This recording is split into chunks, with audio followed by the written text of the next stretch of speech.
Sariwakwakan na! Magandang araw po sa ating lahat, pero hindi po pala maganda kasi sila tatlong bahay po ang nasunog dito sa Barangay Santa Barbara po, dito sa Llanera. Nasunog lahat ang gamit po nila po. Nasunog po halos lahat ng gamit ng dalawang bahay po. Yung isa po, medyo lang po, nasagiyan. Sa inyo po yung bahay, Tay? Ano pong pangalan nyo? Aurelio Garcia po. Aurelio? Gaspar? Garcia? Sa inyo, saan po yung bahay nyo, Tay? Ito po. Ito. Ano po yung mga nasunog na mga gamit nyo? Yung mga kulambo sa bigas po. Marami pong bigas? Kalahating bulto po. Kalahating bulto. Paano po yan ngayon? Wala na po kayong bahay. Magpatay ako ng kuwan. Iba. Paano po ba yon? Paano po ba nagsimula yung sunog po? Hindi rin po namin alam, sir.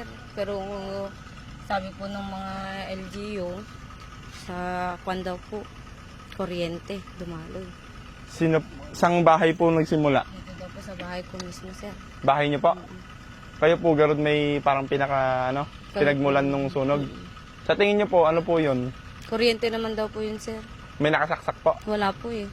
Yung kuryente biglang lumiyab lang, gano'n. So, Kaya sunog po lahat, isang bultong bigas, cellphone, mga Pati electric cellphone niyo po? fan, mga damit. Opo, paano po yan? Ano pong pangpapatayo niyo ng bahay ngayon?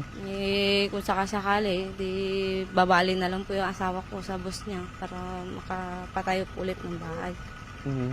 So, kayo po, yung parang nasagi lang po yung niya, no? Opo, sir. Tapos yung mga ibang gamit namin po, sir, nasunog din po.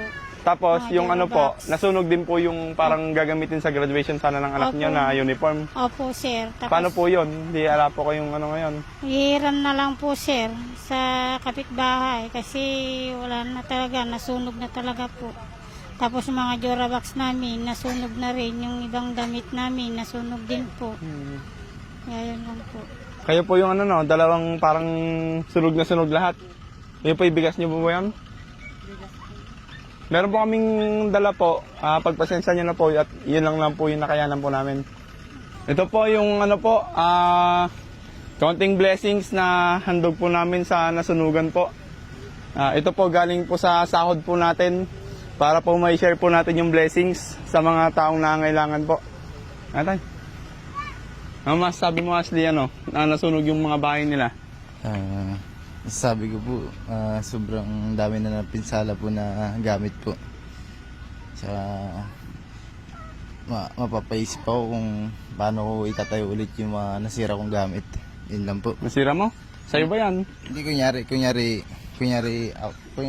lang. Kunyari ikaw mo, no? Oo. Dito po kayo.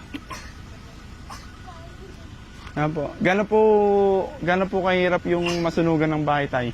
Mahirap din. Saan po kayo natutulog ngayon? Yung mga kapatid ko doon sa kuwan. Doon muna po kayo. Opo. Tapos magpapatayo po kayo ng bahay dito, no? Opo. Ito po, pagpasensya nyo na lang po. Tag-isa po kayo dyan. Hinati-hati po namin yung Ayan po. Sana mapagpasensya nyo po. Yan lang po yung nakayanan po namin may tulong.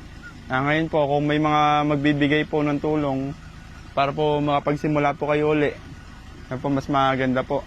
Kaya okay lang po manawagan po kayo sa mga tao. Patay tayo, alang bibigay pa. Okay na po sa inyo to? Opo. Ano pong gusto nyo sabihin, Tay? Maraming salamat po. Yung binigay yung ng tulong sa amin. Yun po. Mag-isa lang po ba kayo sa buhay, Tay? May mga pamangkin ko po. Kasama nyo pa sa bahay? Opo. Ano po ba kayong gustong sabihin? Maraming salamat po sa mga binigay po niyo sa aming tulong. Alang-ala din pong natira talaga, no? Wala po. Ito, naawa ko kay tatay eh.